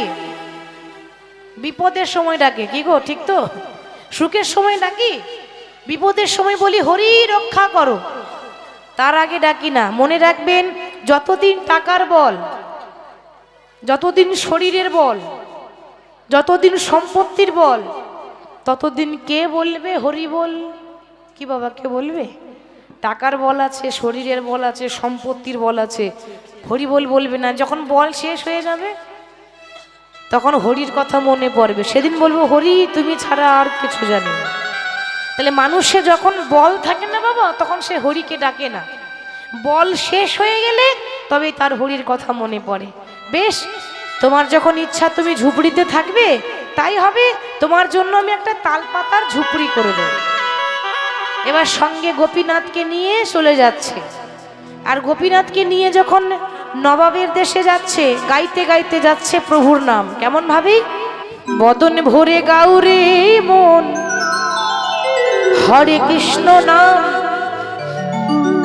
হরে কৃষ্ণ নামে জপ জপ বিরাম। একবার বদন ভরে গাও গুরু ধরে দিন গাই নাম, হরে কৃষ্ণ নাম জপ জপ বিরাম।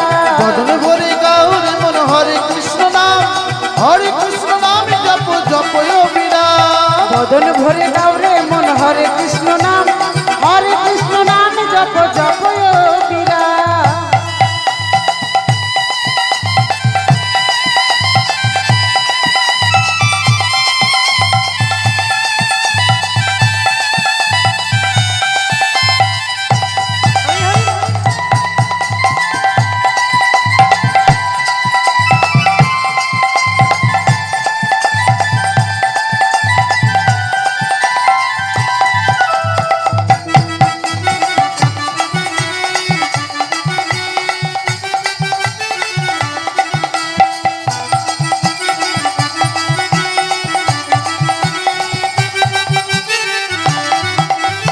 শয়নে স্বপনে বলো রাধে কৃষ্ণ নাম, শয়নে স্বপনে বলো রাধে কৃষ্ণ নাম, শয়নে স্বপনে বলো রাধে কৃষ্ণ নাম, শয়নে স্বপনে বলো রাধে কৃষ্ণ নাম। রাধে কৃষ্ণ নামে জপ জপ বিরাম।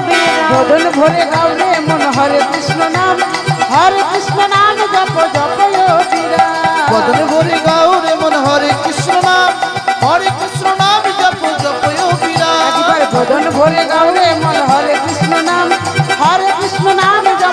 কয়দিরা হরি বল। এবার যেই না নবাবের রাজ্যে ফিরে এসেছে, বাবা নবাব থাকে রাজমহলে, রাজা জমিদার বলে কথা, সে থাকে মহলে, আর মুকুন্দ সরকার থাকে একটা ঝুপড়ি ঘরে, একটা তালপাতার কুড়ে ঘরে, সেখানে সে গোপীনাথকে স্থাপন করেছে। এবার কিছুদিন হয়ে গেল, নবাব আসতে পারে না কেন, তিনি তো রাজা বলে কথা, তো বিভিন্ন রাজনীতিক কারণে ব্যস্ত থাকে। রাজা বলে কথা, তারা সবসময় তো ব্যস্ত থাকে, তো রাজনীতিক কারণে তিনি ব্যস্ত থাকেন, তিনি আর মুকুন্দ সরকারের খবর নিতে পারেন না। অনেক দিন হয়ে গেল, হঠাৎ সিংহাসনে বসে আছে, মনে পড়লো বাবা যে আমি তো আমার সঙ্গে করে মুকুন্দকে এনেছিলাম, অনেক দিন হয়ে গেল, একবারে খবর নেওয়া হলো না, যাই একবার গিয়ে দেখে আসি।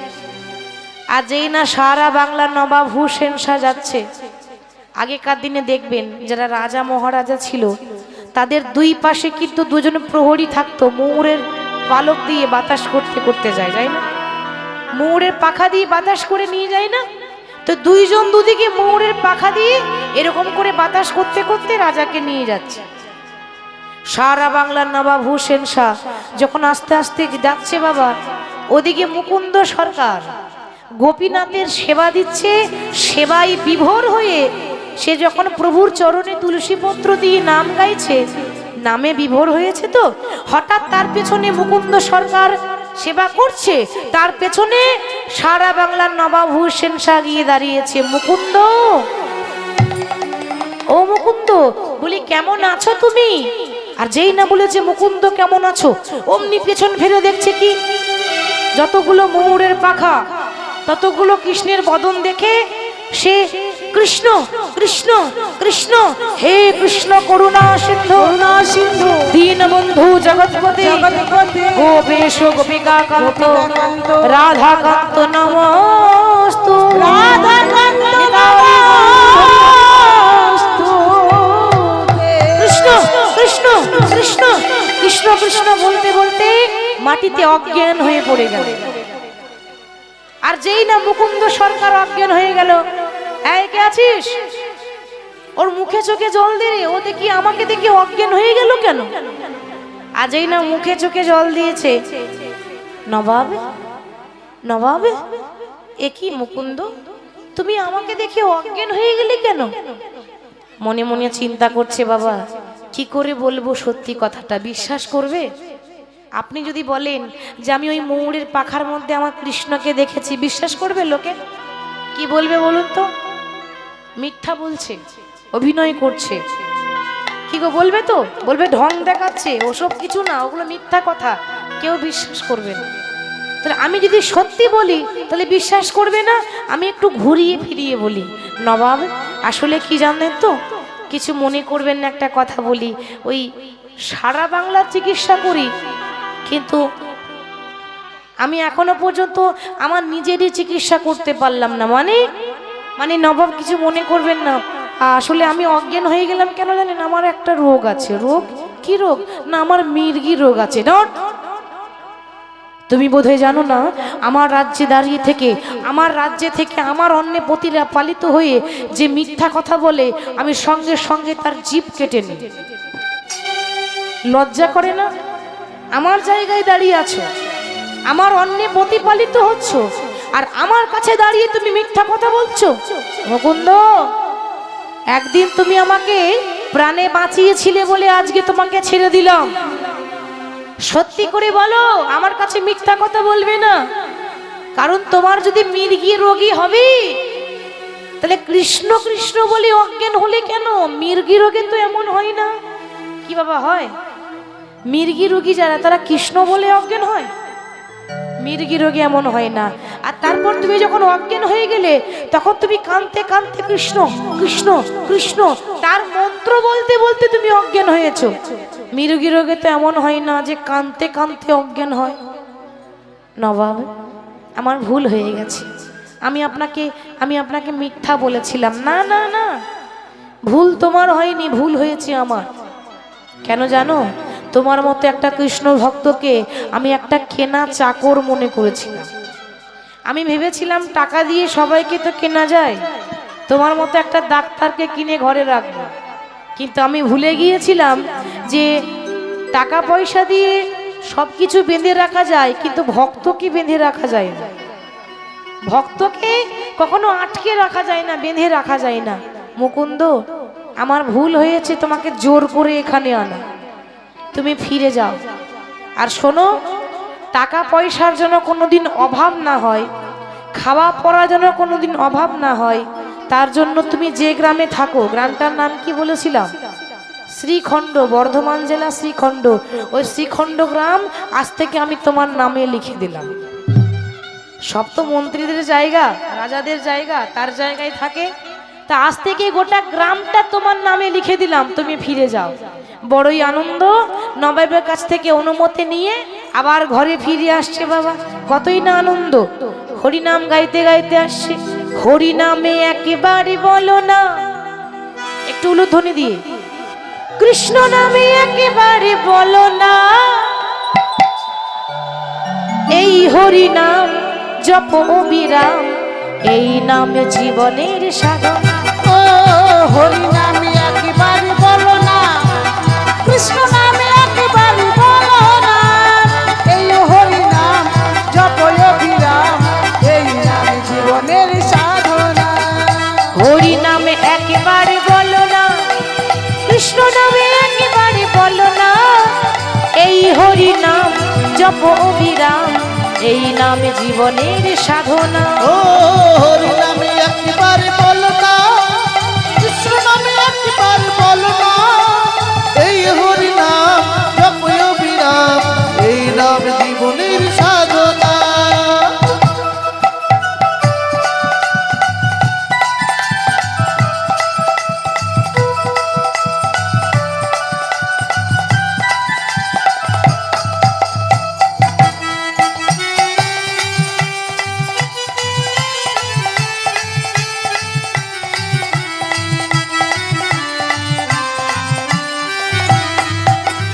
পৃথিবীতে সব কিছু থাকবে, একদিন তুমি চলে যাবে।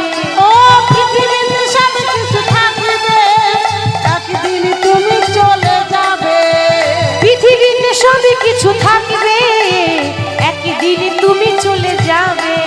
ও পৃথিবীতে সব কিছু থাকবে, থাকবে। একদিন তুমি চলে যাবে। কি গো মা, গাড়ি বাড়ির সঙ্গে যাবে? কোনো গ্যারেন্টি নেই, পরের বছর, এই বছর বসে আছেন, পরের বছর নাও থাকতে পারে। কোনো গ্যারেন্টি নেই, আমি দাঁড়িয়ে আছি 5 মিনিট পর নাও থাকতে পারি, আছে? নিঃশ্বাসে বিশ্বাস নাই। তাহলে সঙ্গে কি যাবে গো? গাড়ি বাড়ির সঙ্গে যাবে না, ওই বিষয় বাড়ি সুন্দরী নারী, বিষয় বাড়ি সুন্দর নারী, বিষয় বাড়ি সুন্দরী নারী, বিষয় বাড়ি সুন্দর নারী, বিষয় বাড়ি সুন্দরী নারী, এই বিষয় বাড়ি সুন্দর নারী, সঙ্গে কিছুই যাবে না। হরি নামে একবারে বলো না, বলো না, কৃষ্ণ নামে একবারে বলো না, এই হরি নাম জপয় বিরাম, এই নাম জীবনের সাধনা।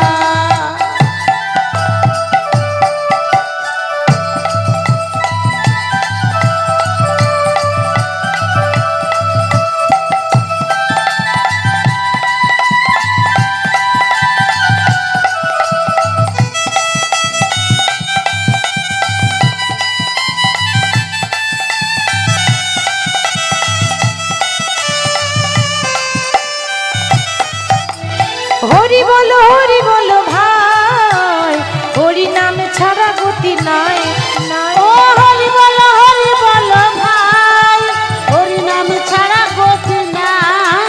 হরি বলো ভাই, হরি নাম ছাড়া গতি নাই। বিষয় বাড়ি সুন্দরী নারী, এই বিষয় বাড়ি সুন্দর নারী, বিষয় বাড়ি সুন্দরী নারী, বিষয় বাড়ি সুন্দর নারী, সঙ্গে কিছুই যাবে না। হরি নামে একবার বলো না, কৃষ্ণ নামে একবার বলো না, এই হরি নাম জপয় বিরাম, এই নাম জীবনের সাধনা। হরি নামে একবার বলো না,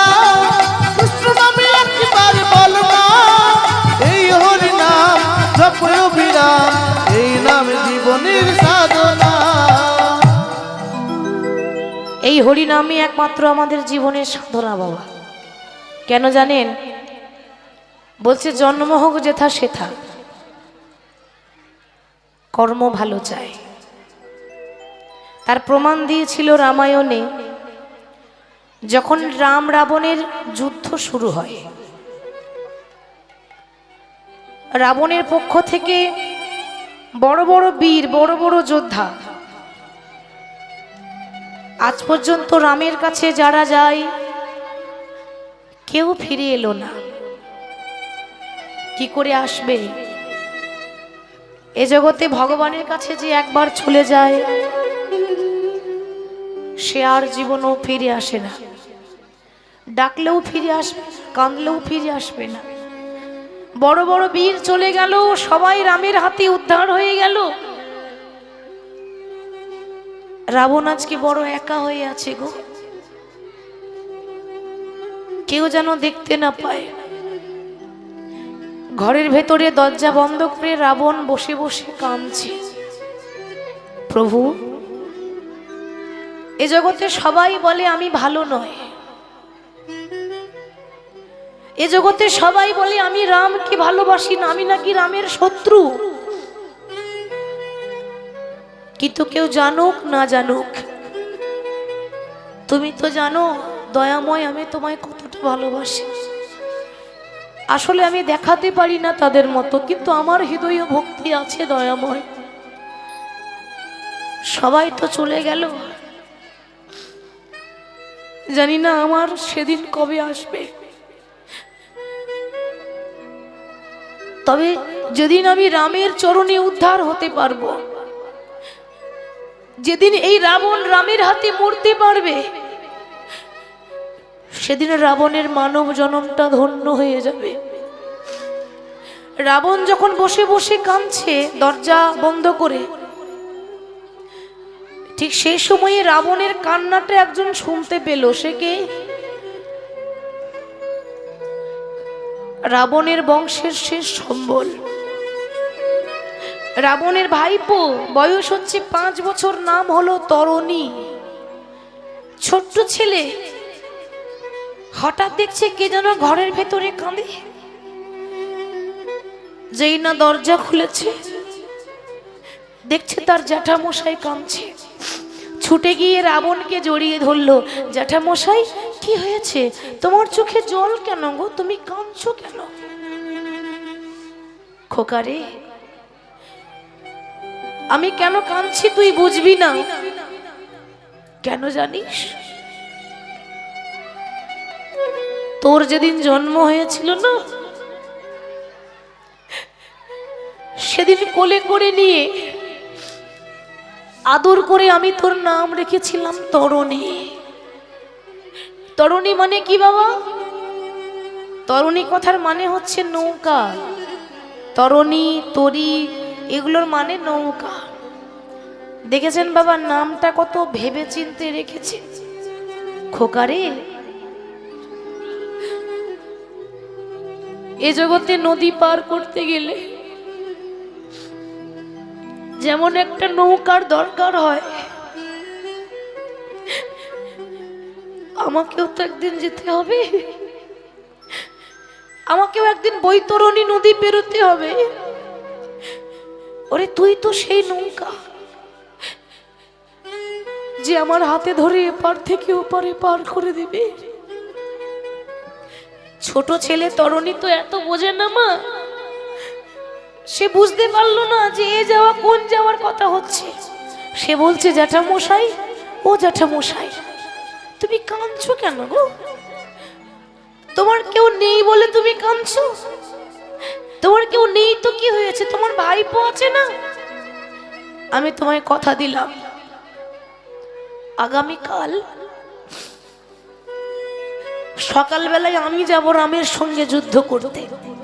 খোকারে পারবি না, তুই এখন অনেক ছোট, তোর বয়স কম।